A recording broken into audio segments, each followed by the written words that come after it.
me see. We're going to do that thing. We're starting up a little early just to give people a second to hop on, and so I can see what I'm doing, because we all love it when the person hosting the thing knows what they're doing. So good morning to anybody that's logging in now. All right, I see it. So that's good. All right, so I'm just gonna fill in the time until 8:30, which is always fun. So I hope you guys are doing well and are ready for a nice weekend.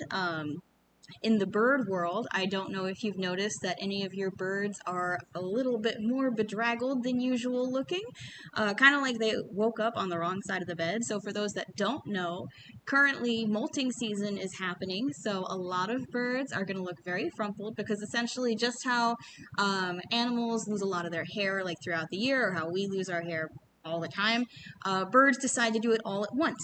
So this is the time of year where they start to lose all of their feathers. So you will notice that you have bald cardinals or blackbirds or anything like that, and they're just going to look a little bit more frumpy than usual. I affectionately call it ugly bird season, and it's one of my favorites. So nothing unusual, but that is definitely something that's happening this time of year.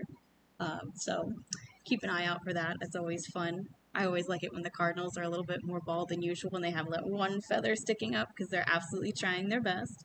All right, I see some people coming on. Good morning, guys. Thanks so much for joining me. Just wait until 8:30 before we can get started.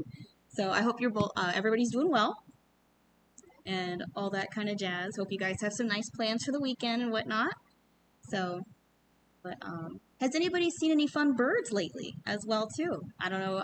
It's still early in migration season. Probably haven't seen too much there, but I don't know if you've seen any birds in your yard that are just really making your day. So feel free to comment that if you can. Okay.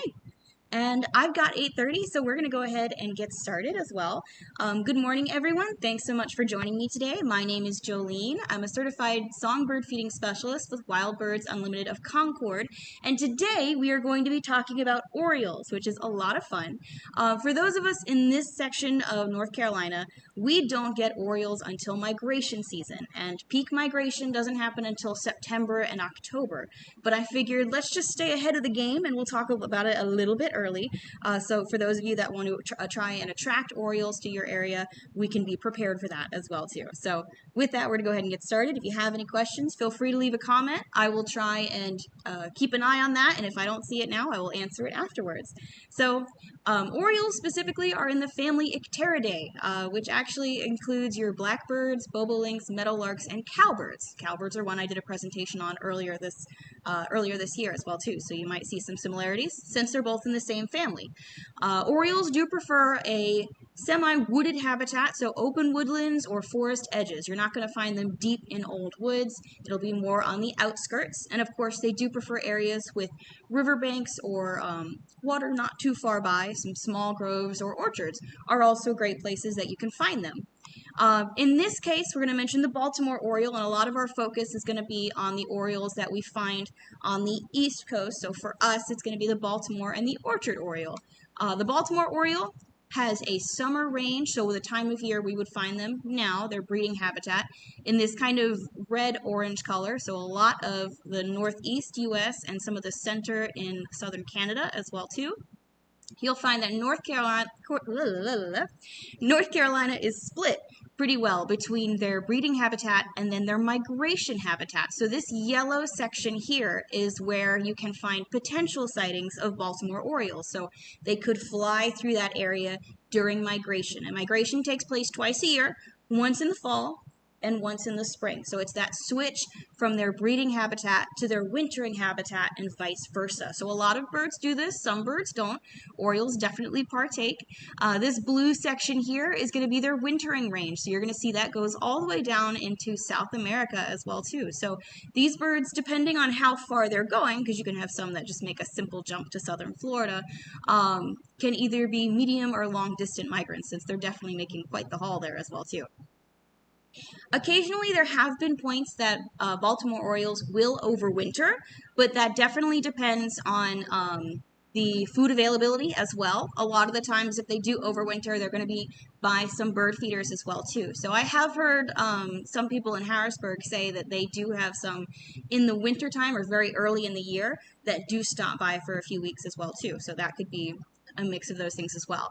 So for North Carolina specifically, in the springtime, they usually pass through around April or May, and then in goodness, the fall season, depending on the species, it can be late August to kind of early October. So that's kind of that section that they fall in that they could potentially pass through our area as well.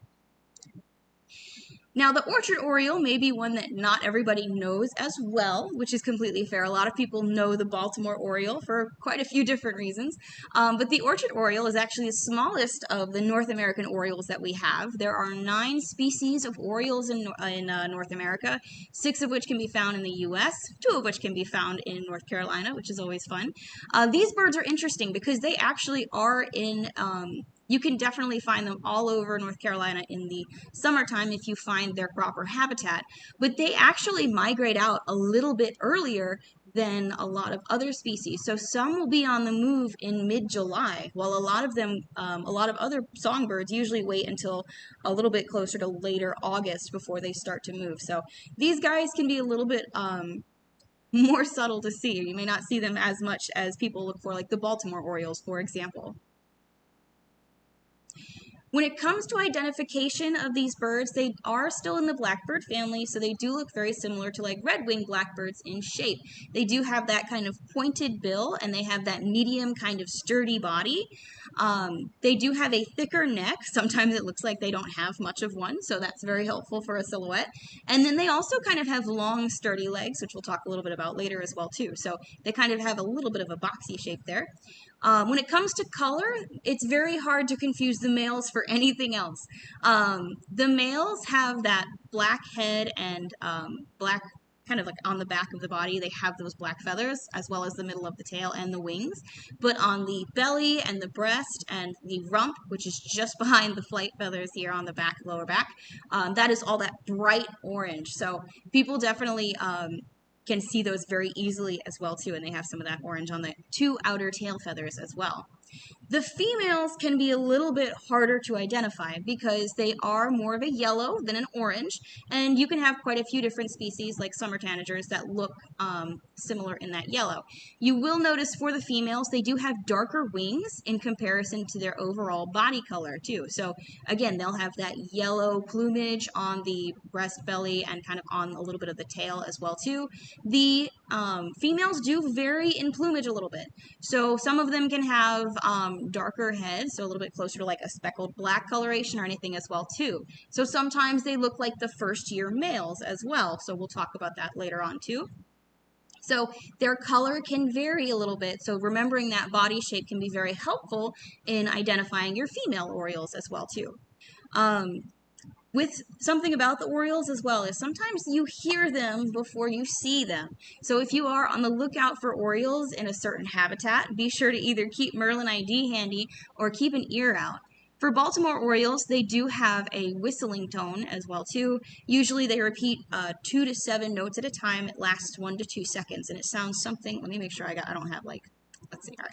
It sounds something like this.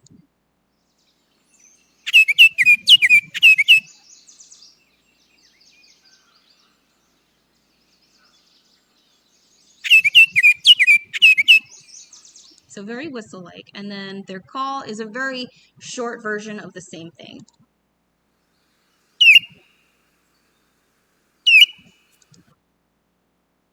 The orchard oriole, if you do happen to hear it, can sound very similar to a robin in the sense that it's has more of a varied tune, but it has that kind of same process or pattern.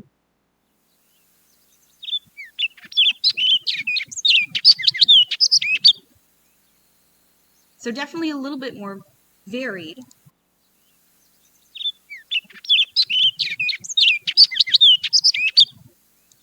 But it kind of has that same kind of rhythm to it as well. Let's see. And once again, between the Baltimore Oriole and the orchard oriole, your orchard orioles usually have kind of deeper hues, if that makes sense. So it's not that bright contrasting orange, but more of kind of a russet or deeper color. So it looks a little bit more, I guess, muted in comparison to that bright orange. Females, again, still have those kind of bright yellow colors compared to the orange as well, too.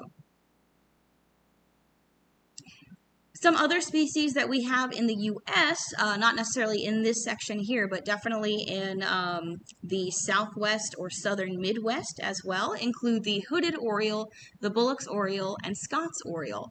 Fun fact, the Bullock's oriole and the Baltimore oriole used to be considered one species known as the northern oriole until researchers took a better look at them and realized, no, these are actually two completely different species. So they were separated at that point as well too. So bird, goodness, what are the words? I don't have any of them today. But basically, bird species are always constantly changing. When things, new information is found and adjusted, so are species names and things like that as well too. So just a little fun fact there. Now, of course, the really cool thing about Orioles is, of course, those bright colors that they have. But they don't get those naturally on their own. They actually have to eat certain fruits and insects in order to get those colors. Those pigmentations come from something called carotenoids, which produce the red, orange, and yellow pigmentations that we see in these types of birds. So those are not produced from the body naturally. They have to eat different things to receive it. And when they molt, like what's happening right now, when those new feathers come in, that is when those pigmentations are deposited into the feathers. So that's how what they eat that season produces what kind of colors they have for the next molt as well too. There have been records that show that there have been variations in plumage color. So some first-year males have some red speckling where it shouldn't be, or there's slightly different, like deeper colors of red or things like that as well. Similar to how cedar waxwings can have the same thing, switching from like the yellow to orange colors in their tail. Essentially, when these birds eat certain berries and fruits from ornamental plants or exotic plants that are not found normally in the area, but are used for decoration in a lot of people's yards, it adjusts the pigmentation that is in their feathers because it has different carotenoids or pigmentation in that fruit, but it might look similar to what the Orioles are used to looking for. So there have been records of them being slightly different in color depending on the food that they eat. When it comes to their diet, a lot of people, if you are familiar with Orioles at all, a lot of people are very used to Orioles eating different fruits and nectars and having those out at the feeders. But in the summertime, these birds actually go for a lot of insects that are rich in protein. So very good for nesting and growth as well too. Now, certain things that fall into that, they eat a lot of caterpillars, so spiny or hairy caterpillars, and fall webworms. So they actually eat a lot of what people might consider pest insects as well too. So they won't do much for us here because, again, we're on their migration path. But if you have a healthy a healthy population of Orioles in your yard, then you definitely will see them going for a lot of these insects as well. Of course, when they migrate back down to like Central and South America and the Caribbean area as well, they focus more on different types of fruits and nectars as well. So actually, I have a video here, which is always fun to watch. So essentially, similar to hummingbirds, they'll put their beak into certain flowers to pick up any nectar that they can. There's a few different strategies depending on the different types of plants. I've seen them just kind of rip the full petals off one and then go for the nectar at the base. But they have no problem using very sturdy legs to easily access different flowers that they're looking for. So whether it's sturdy or on a slightly swaying branch, they've got pretty good stability when it comes to accessing different food items as well. So they'll just go for different types of food options there, of course, too. Now, because these birds are in the blackbird family, they do use similar foraging behaviors as well, and I just wanted to show this one because this one's also fun. Essentially, these birds will use two different styles of foraging. First off is gaping. Gaping is basically when they have stronger beak muscles to open their beak than to close it. So in this case, for Orioles, if they have a fruit with a particularly tough outer rind or anything like that, they can put their beak into the fruit and then push it open to be able to lap up any juices or to access the pulp of the fruit on the inside as well too. So they'll kind of do that behavior as well. And of course, because they are also insect eaters, they'll go for a lot of they'll glean and do a lot of those behaviors, which essentially they'll just kind of pluck insects from twigs and leaves as well too. So that is a part of that as well. Let's see, I think that was there. Of course, In breeding season, which is when we have them, they do perform some courtship displays. They perform, again, similar displays to other birds that you might see from the Icteridae family, one of which is a bow display. The male usually initiates, where he kind of just shows off a lot of his bright orange feathers. So he'll kind of bow forward, spread his wings, show off his tail, kind of like in this bottom right image that you see. And if the female likes that male, then she'll respond in the same. But one thing that researchers have found is that females do prefer the more brightly colored males. So first year males that are still kind of developing their adult plumage are often not as well received as some of the more adult males. And again, the reason for this is because since they do not produce these orange colors on their own, and it's related to their diet, each Oriole has to have good access to decent territory that provides good food options. So if a female notices that a male has very bright colors, that means they've got access to good habitat, and they're able to most likely support whatever young they have together. So that's kind of their focus there as well too. If an area has a smaller amount of habitat, but that habitat is plenty abundant in food and resources, it can lead to some loose colony nesting, so they don't mind nesting, I wouldn't say horribly close to each other, but not too far from each other. Baltimore Orioles can be pretty territorial around their nest site, but orchard Orioles aren't very territorial at all. They just kind of let things slide, so different strategies for different species as well. Once again, for nesting, of course, we did mention they like those open woodland habitats. So open woodlands, anywhere with shade trees or orchards, are going to be areas that they like to nest. The areas that they pick for a nesting site can vary. The nest can be anywhere from 60 to 90 feet off the ground, so quite some variation there. And oftentimes the nest is kind of suspended at the end of the branch. It's a pensile nest, so it's going to be underneath the two branches that support it. And the nest is primarily built by the female, but the male definitely follows along and does help with some of it as well too. So the way that they build their nests is that the female will dart their bill in and out of the material to tangle it. So on the outer section, they start on the outer section of the nest first, where essentially they'll get sturdier material by like stringy bark or stringy grasses or things like that, horsehair, anything like that, and they'll wrap it around the limbs, and they'll kind of push and pull. And it's not really weaving it together. They basically just knot it enough and pull enough hanks through it, or hank it, or whichever the wording is, to kind of create that original outer shape as well too. So it takes 7 to 15 days for the female to build a nest. So again, they start on that outer support, then they work on the inner support, and then they start to work on that lining as well too.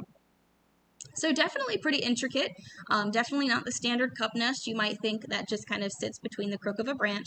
Definitely have at least two branches supporting it, and it's just kind of a bit of a pensile thing. Depending on the species, of course, they might use slightly different materials, but the shape is going to look very similar as well too for Orioles as well.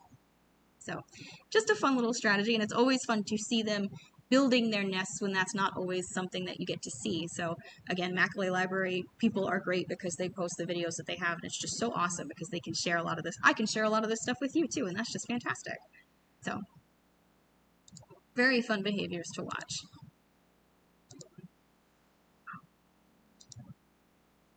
So when the nest is built, these birds only have one brood, so that is their primary focus. They can have anywhere from 3 to 7 eggs, and when all the eggs are laid, that's when they do start to incubate. Incubation, so as those eggs develop, is anywhere from 12 to 14 days, so at most 2 weeks. And then the nesting period, where these eggs hatch, and they are altricial young, so they are blind, naked, defenseless, and do require the parental care for them, is also 12 to 14 days. So it's going to take about 4 weeks after the nest is built and the eggs are laid for these young to officially fledge. They do usually follow the parents around still for a few more weeks, but at some point the parents will disperse and they will start to, the juveniles will start to develop their own loose flocks to kind of go through before migration. And each is a little bit different. Orchard Orioles will stick around with the young a little bit longer, and they'll find that the males leave first for migration, while the females will stick around with the juveniles, and they'll kind of migrate together. Baltimore Orioles will kind of leave, both the male and the female will leave their young at a certain time, and the young will kind of come together, and then they'll also migrate out as well too. Let's see. So probably should have put this somewhere else, but this is where we're talking about it.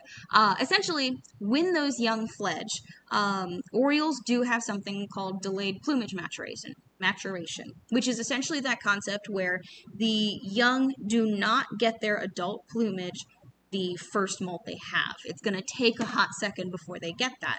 So again, when they finally fledge, they will have kind of that first molt or that first plumage from anywhere from June to September.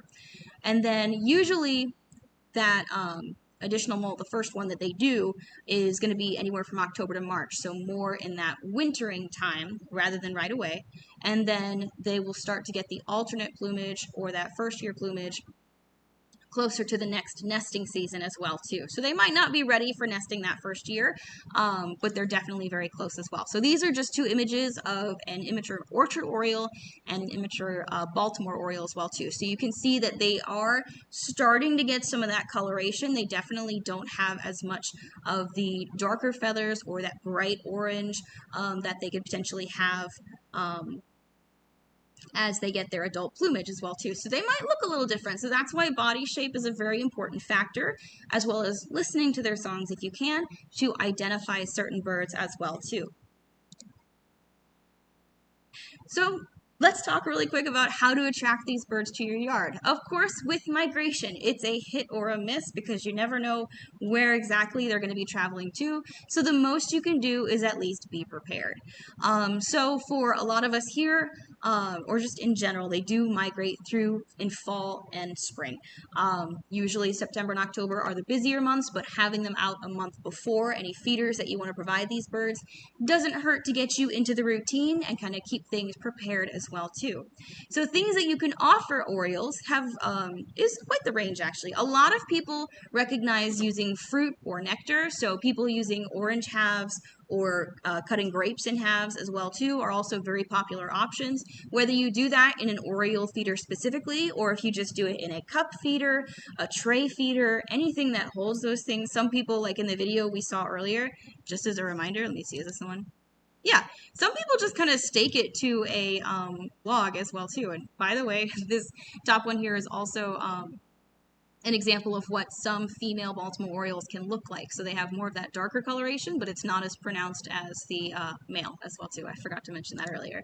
But yeah, some people can just like stake orange halves onto the trees as well. You can get creative with it as long as you're keeping that fruit fresh. We don't want it to ferment. Drunk birds are not, it's funny, but it's not that funny. So junk birds are not a good time, so keep that fruit fresh so it doesn't mold and it doesn't ferment as well too. So that can be important to keep an eye on, especially if it's warmer in the fall season as well. Jellies are also a great option. Grape jelly is usually the one that people go for, but feel free to try different things as long as it's a jelly. Jams, not so much because they have a lot more of the fruit in them and it can be a little bit messier. Jelly is easier for them to kind of access and eat as they go for it, so I would recommend that as well. Remember, stay away from any sugar-free substitutes. We want as much sugar as a standard amount of jelly is going to allow, because that is easily converted into fat, and that helps these birds kind of stay going during migration, or for other birds that are going to cooler climates during the wintertime. That'll just kind of help keep them warm as well too. So those are two very popular options that people use, and you don't need to use a lot of jelly at one time. You can do like a little spoonful and kind of set it somewhere as well.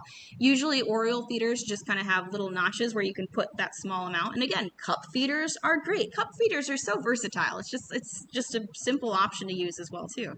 So those are both great options if you want to offer it for Orioles. Other options, because maybe you're not sure about offering those or you can't keep up with it. For those of us that, for those that are in Harrisburg, North Carolina, I know I've seen them bring in videos of the Orioles that they have.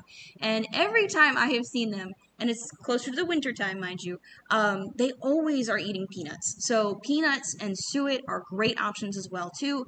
great content for fat as well. And of course, because these birds do eat insects in the summertime, having mealworms out doesn't hurt as well too. So you can have these types of food items available as well. And we mentioned these birds do have sturdier legs, so they are pretty good at clinging to a variety of feeders. But if you want to kind of spread things out, tray feeders or cup feeders might be the easiest options for you as well. But they are good at perching at a variety of locations. Now, what makes an Oriole feeder different from like a hummingbird feeder or different types of feeders is that usually these types of feeders are equipped with like either the option for nectar and larger ports for the Oriole's beak. They often have the option to kind of like pierce a fruit slice onto if you want to offer that as well. And then sometimes they do have ports for jelly too.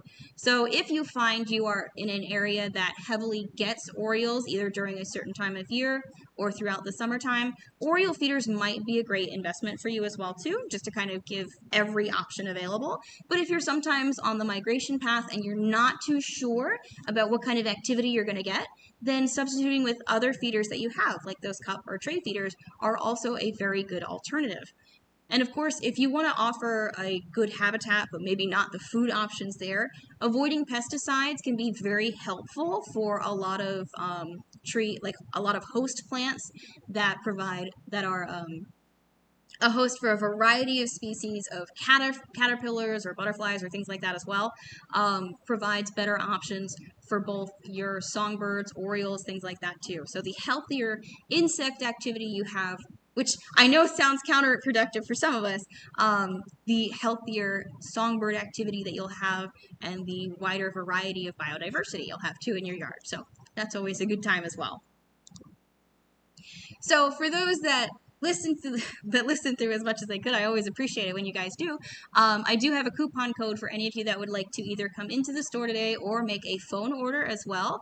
It's a coupon for $5 off of a purchase of $25 or more. The coupon code is Oriole, and again, available today either in store or phone. Oh my God, either in store or through phone order as well. A second viewing of this presentation will take place at 11 in case you know somebody that might be interested but didn't get the chance to hop on here. And of course, we always upload these presentations to YouTube as well. So if you know somebody that isn't nearby here but maybe would like to check out the presentations, we do have a YouTube channel as well. Again, a lot of the photos and video come from Macaulay Library at the Cornell Lab of Ornithology. This is just basically a scientific archive where everybody posts their photos, audios, and videos to help other people get a better idea of how these birds are behaving, what they look like, just different aspects of it. So fantastic resource to utilize as well too. If you ever want to check that out, feel free. That's always cool to learn more about different types of birds as well. So with that being said, thank you guys so much. Hi, Annalise. Thank you guys so much for hopping on. I really appreciate it when you guys do. Hopefully you learned a lot and you're ready for migration season because you never know who's going to pop up in your yard, and it's one of my favorite times of year. Oh my goodness. Thank you, West Virginia. Oh, thank you, Mary, for popping in. And oh, thank you guys from North Carolina Mountains, Janelle as well. Thank you guys so much for popping in. I always appreciate it. It means a lot, and hopefully you get a lot of good information out of these as well too. So with that, I hope you guys have a great day and a lovely weekend as well, and I will see you guys next month. Thank you very much, and you guys have a good day.